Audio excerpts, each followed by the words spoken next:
The NASCAR Cup Series race in Richmond Raceway has officially concluded, and we see a pretty good race overall with the driver picking up their first victory of the 2023 Cup Series season. What's going on, guys? It's Daniel, and welcome back to our video. I just got done watching the NASCAR Cup Series race in Richmond Raceway, the Toyota Owners 400. We got a lot to talk about from this race, so let's go ahead and talk about it. So, at the drop of the green flag, because basically while qualifying and practice got rained out, you had Alex Bowman start from the inside and Kyle Busch on the outside.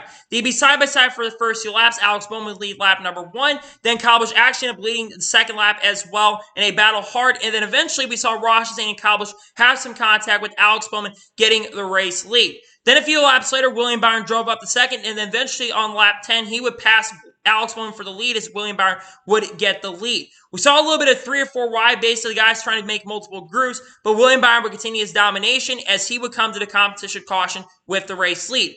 All leaders would come down pit road, Ross Chastain winning the race off pit road. Denny Hamlin will be handed a speeding penalty, and Todd Equipment will be handed an equipment interference penalty.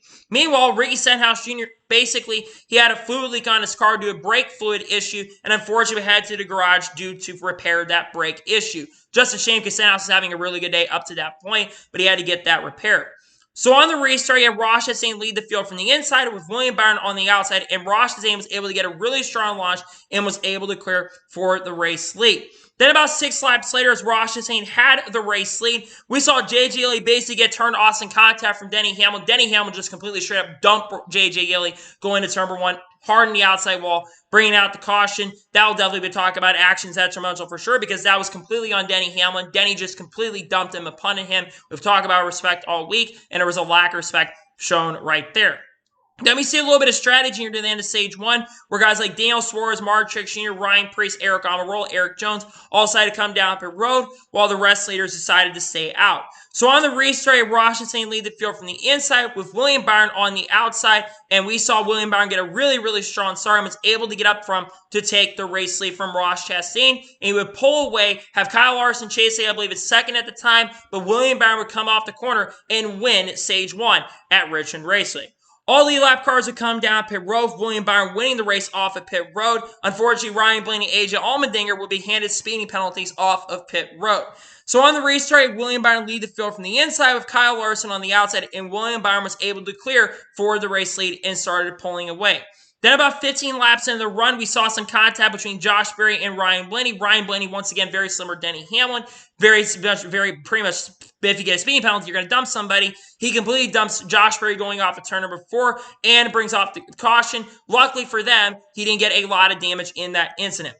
So then all leaders would come down pit road, William Byron keeping the lead off pit road. Kevin Harvick had been up front, had a terrible piss up, and dropped from 5th to 16th. And then Joey Logano actually had to come back down pit road for a second time due to a loose right rear. So then on the restart, actually Austin also had an engine issue. No one mentioned this on the broadcast, but apparently he had an engine issue and made him have some issues, and he started falling back and had to come back down pit road. So on the restart, William Byron lead the field from the inside with Kyle Larson on the outside, and we saw William Byron able to get the race lead on the restart. Then it turned a little bit of a longer run, and then Kyle Larson was able to eventually get by William Byron and pass him for the race lead and started pulling away.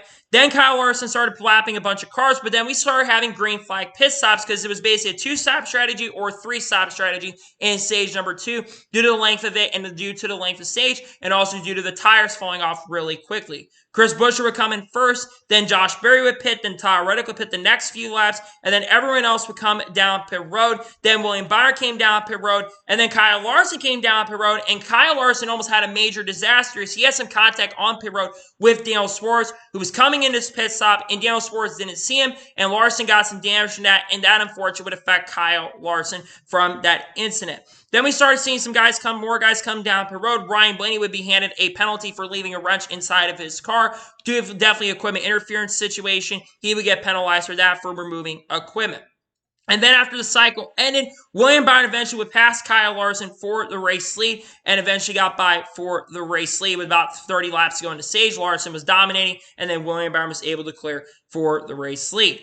Then all of a sudden, Christopher Bell, Mark Truex Jr., Denny Hamlin were starting to catch up. Christopher Bell would get up to second position. Then we saw a few laps later, Harrison Burton basically try to stay on the lead lap at the point, holding up William Byron. And then Bell eventually was able to clear William Byron for the lead. And William Byron was not very happy with Harrison Burton on the radio. Then Denny Hamlin was on way fresher tires, would get around William Byron for second, and would catch Christopher Bell for the race lead. Denny Hamlin eventually, with 3 laps to go, would pass Christopher Bell for the lead in stage 2. And coming off the corner with Denny Hamlin leading by nearly a second, Denny Hamlin will come off the corner and win stage 2 here at Richmond Raceway. All the lap cars would come down pit road with Denny Hamlin winning the race off of pit road. On a restart, you had Denny Hamlin lead the field from the inside with William Byron on the outside, and we saw Denny Hamlin get a really strong restart and was able to take the race lead and continue his domination. But eventually, we saw Mark Truex Jr. really closing in on Denny Hamlin, and Mark Truex Jr. and Denny Hamlin, 30 laps into the run, were battling really hard for the race lead. Then we started seeing the silent green flag pit stops happen where Mark Truex Jr. would come down pit road from the second position with other guys coming in. Then the next few laps, you had guys like Kyle Larson and Alex Bowman coming in at the time. Then in the next lap, you had William Byron, Austin Cindric pit, and then the rest leaders could come in. Denny Hamlin would come in on lap 293, but then he had a terrible pit stop due to right front change and lost a ton of positions, and this would take Denny Hamlin at least out of contention up to that point. After the cycle happened, because Bubba Wallace also got a penalty for a safety violation, Mark Truex Jr. would have the race lead after that because Denny Hamlin was back in 12th position. And then with 95 laps to go in this race, trouble would strike for Noah Gragson, who had contact with the wall, got really, really loose, and spun into the outside wall, bringing out the caution after a ton of damage, and that would bring the yellow out. All leaders end up coming down pit road with Mark Truex Jr. keeping the race lead. Meanwhile, as they're entering pit road, you had contact between Christopher Bell and Alex Bowman on pit road. I don't understand what Christopher Bell was doing there. He just completely ran into the back of Alex Bowman there. So then on the restart with 84 laps to go, Mark Truex Jr. lead the field from the inside with William Byron on the outside, and Mark Truex Jr. was able to get a really strong restart and was able to clear for the lead for William Byron. But William Byron was managing to gap on Mark Truex Jr. because there was a question as, are they going to come down pit road or are they going to stay out near the end? We would then start seeing the pit stops happen, though, because they decided to come down pit road with 54 laps to go first with Chase Briscoe coming in. Then the next lap, you had Austin Dillon, Kyle Busch, Ryan Preece come in. And then eventually William Byron came in with 50 laps to go. Then the next lap, Kyle Larson, Alex Bowman came in with Ross Chastain as well. And then with 49 laps to go, Mark Truex Jr. would come down pit road from the race lead, along with Kevin Harvick and Daniel Suarez. After that, though, because William Byron pitted about 3 or 4 laps earlier, he would pass Mark Truex Jr. for the race lead. Then, about 6 or 7 laps later, Christopher Bell would come down pit road from the race lead as well. So after this, at this point, William Byron was actually the race leader of the guys coming off, but he had a couple guys that were staying out. This included Josh Berry, Michael McDowell, and Todd Gilliland, who all stayed out. But then with 34 laps to go, William Byron was able to pass Josh Berry for the race lead, and then Mark Truex Jr. got to the back bumper of William Byron and battled for the lead. But then the race would completely change with 29 laps to go when Tyler Reddick spun going down the backstretch, was trying to basically battle Kevin Harvick to get by him. He got loose going to turn number 1 and brought the caution flag out. And that would change things because Mark Truex Jr. would not have fresh tires. So then all leaders would come down pit road. William Byron had the lead at the time, but William Byron had a little bit of a slower stop, and Kyle Larson would pass everybody on pit road from 3rd position, and he would jump everybody and get the race lead, with Josh Berry jumping up to 2nd place, which would change the game completely. So then with 21 laps to go in this race, we go back green with Kyle Larson lead the field from the inside with Josh Berry on the outside, and we saw Kyle Larson get a great race restart with Josh Berry next to him. But then going into turn number 1, we basically see the final caution of the race when William Byron got turned by Christopher Bell going up into turn number 3, bringing out the caution flag. Christopher Bell just made a little bit of mistake, had Ross Chastain on the inside, and would bring the caution flag out due to that incident. After that, there's just an unfortunate situation there. But after that, we go back racing with 14 laps to go with Kyle Larson lead the field from the inside with Josh Berry on the outside. And Kyle Larson will get a really, really good restart and was able to clear for the race lead. Josh Berry was basically trying to close in on Kyle Larson near the end, but it would not be enough. Mark Truex Jr. started falling back, but it would not be enough. And after all the trials and tribulation throughout the year where Kyle Larson's had bad luck and has not been able to hold the restarts, he would come off the final corner after all of that, and he would pick up his first victory of the 2023 NASCAR Cup Series season, winning on the late Ricky Hendrick's birthday, and picks up his 20th career NASCAR Cup Series victory and his 2nd win at Richmond Raceway. Kyle Larson definitely for sure had one of the best cars for sure in this race. I think he definitely got help because of that yellow. I don't think he was going to beat William Byron, Mark Truex Jr. without that caution coming out. But Kyle Larson won the race off pit road, and you got to do that. His pit crew completely executed. They've been fast all year this year, and you look at Kyle Larson, how strong that 5 team has been. It was inevitable that he was going to win a race. I didn't think it was going to be this weekend, though, that he was going to win simply because he's been hit or miss at Richmond throughout his career. But then you go back to the speed that they've had at Phoenix, especially in the last couple weeks as well. They just haven't gotten the finishes that they deserve. But for them to finally get that monkey off their back, they're now locked into playoffs. They become the 6th team to lock into playoffs. Well-deserved win, in my opinion. Nearly led 100 laps today. In my opinion, a well-deserved victory for Kyle Larson. Finally got the monkey off his back. He's now a winner for 2023 and is now locked into playoffs. So massive congratulations to Kyle Larson on getting the race victory. So now we're going to take a look at the race results of today's race, and I'll give you my score for today's race and talk about the short track package as well. So Kyle Larson picks up the victory. Josh Berry finishes second. Josh Berry, he played the strategy call near the end of the race, and it really benefited him because Josh Berry probably had a 15th place car most of the day. But he played the strategy right near the end of the race and gets a really awesome second place finish. He had a very good day, in my opinion, and his best finish since joining, basically getting into that 9 car. I think Josh Berry is really improving. He knew he was going to be really good at Richmond this week, and I thought he was going to be better, and it finished in second place. Great run from Josh Berry, especially after spinning earlier in the race. Great finisher, Josh Berry. Well-deserved top 5 for him. His first top 5 in his NASCAR Cup Series career, and his second career top 10 finish. Great run for Josh Berry. Ross Chastain finishes third. Great run from Ross Chastain. Chastain probably had a 5th to 6th place car most of the day, in my opinion. He was definitely really, really good for sure in the beginning of the race, but kind of fell back as the race went on. But to get another top 5 finish, that's a great run from Ross Chastain nonetheless. He finishes in third. Great run for him. Christopher Bell finishes 4th. Unfortunately, Christopher Bell just couldn't get back up there. I think Bell had one of the strongest cars near the end of the race, and I thought he was going to be a contender for the race as well. But nonetheless, a great day from Joe Gibbs Racing. A great day for Bell and continues a really strong start to the year. He finishes in 4th.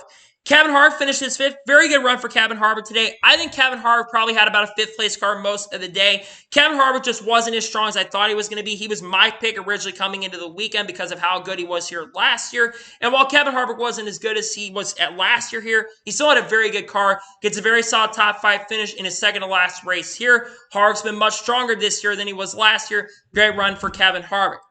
How about Michael McDowell finishing 6th? That's Michael McDowell's first top 10 of the 2023 season. A much-needed run from that team. He got a 12th place finish at COTA. Great run for Michael McDowell to get a top 10 finish. Joey Logano finishes 7th. Very solid run for Joey Logano today. Logano was good in the beginning, kind of fell back after those issues early, but rebounds to finish in the top 10. That's what you got to do if you're Joey Logano's position. He finishes in 7th. Alex Bowman finishes 8th. Bowman was a top 5 car a lot of the day, but he's got to take positions he can get and gets a very solid top 10 finish. Good run for Alex Bowman. Ty Gibbs finishes 9th. That is Ty Gibbs. I believe it's his 3rd straight 9th place finish in a row and his 3rd consecutive top 10. Ty Gibbs ran there most of the day, too. It's not like he basically got up there because of luck. Ty Gibbs ran around the top 15 and top 10 area all day. I think Ty Gibbs is really starting to show his true potential now, and he did a really good job today in 9th place. Great run for Ty Gibbs. Brad Keselowski finishes 10th. Another good day for Brad Keselowski. Brad Keselowski had a terrible day at Circuit Americas, but he bounced right back. Ran about 6th most of the day. Gets a really good 10th place finish. So another top 10 for Brad Keselowski. That's what he's going to have to do if he's going to make the playoffs. Good run for Brad Keselowski.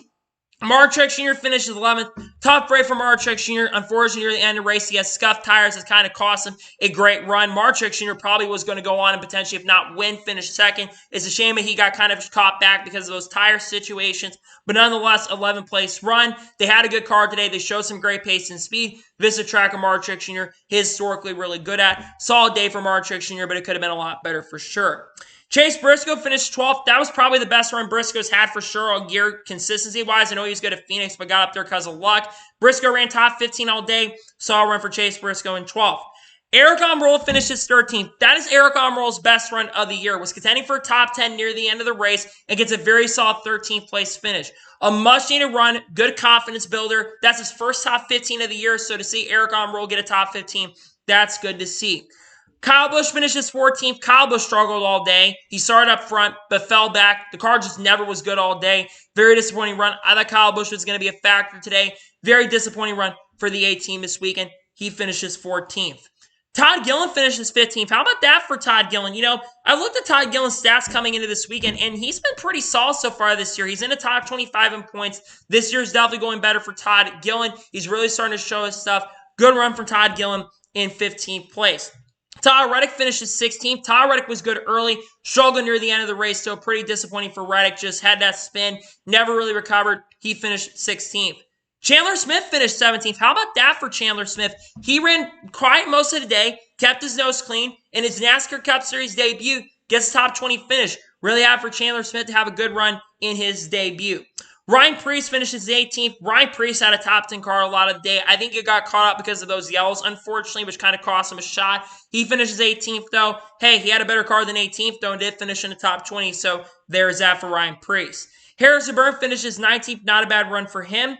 Denny Hamlin, after his issues all day, Denny Hamlin had a car that could have easily won this race, but speeding penalties and issues on pit road cost him a shot at opportunity at that. He finished 20th. Tough break for Denny Hamlin, who was a contender in this race. Corey LaJoie finishes 21st. Bubba Wallace finishes 22nd. Man, Bubba Wallace cannot catch a break.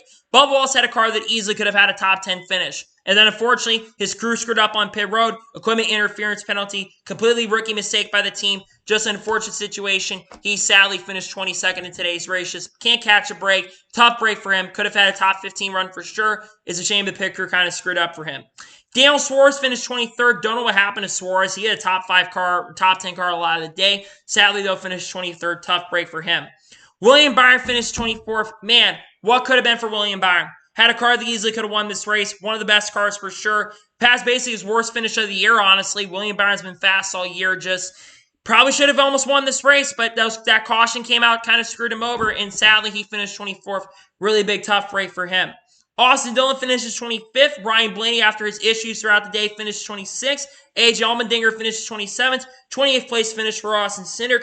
29th for Justin Haley. 30th for Chris Buescher. 31st for Eric Jones. He was terrible today. I thought he'd do a little bit better. Ty Dillon finishes 32nd. That is Ty Dillon's 6th finish out of 7 races where he's finished outside the top 30.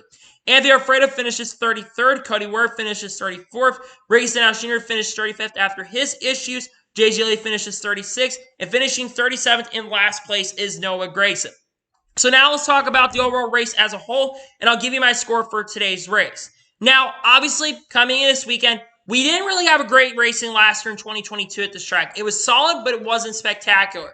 This week at Richmond, I think the short track package really helped the racing out because this was the best race I've seen at Richmond in a very, very long time. Probably for sure in the last 7 to 8 years. We saw comers and goers throughout. Great strategy racing. A lot of side-by-side. A lot of lead changes. A lot of comers and goers. It was just a really, really good race in my honest opinion and a very enjoyable race. It wasn't race of the year. I still think Auto Club was the best race of the year. But this definitely was one of the better races of the year for sure. I'm going to give today's NASCAR Cup Series race at Richmond Raceway overall an 8.5 out of 10. I thought it was very enjoyable. Sometimes it did get strung out a little bit, but I did really enjoy. You didn't have a lot of shenanigans near the end of the race as well. I enjoyed today's race. I'm giving this race an 8.5 out of 10. Really enjoyed today's NASCAR Cup Series race at Richmond. And the short track package, I'm looking forward to Martinsville. That race is going to be really exciting in a couple weeks, and I'm looking forward to that. We got Bristol Dirt next week, and that's going to be exciting as well, as we'll be racing on Easter next week on Fox. So, that is going to today's NASCAR Cup Series race review from Richmond Raceway. I want to thank you guys for watching. Please like, subscribe to the channel, notifications on so you're notified when a video does go live on my channel. Follow me on Twitter, Facebook, and Instagram, and support me on Patreon as well. Links go below over that, and comment below your thoughts below on today's race. What are your thoughts on today's race? Your thoughts on today's race in the comments below, and follow me on my social medias as well. Tomorrow on the channel, we're going to have NASCAR news video on the channel as well, but I hope you guys enjoyed today's race. We'll have a lot of content throughout the week as well, and I also congratulate Kyle Larson on picking up his first victory of the 2023 season. Let me know your thoughts in the comments below. So anyways, like I said, I want to thank you guys for watching today's episode, and I'll see you guys next time for some more great, awesome NASCAR content and other motorsports content on the channel like this. Take care, everybody.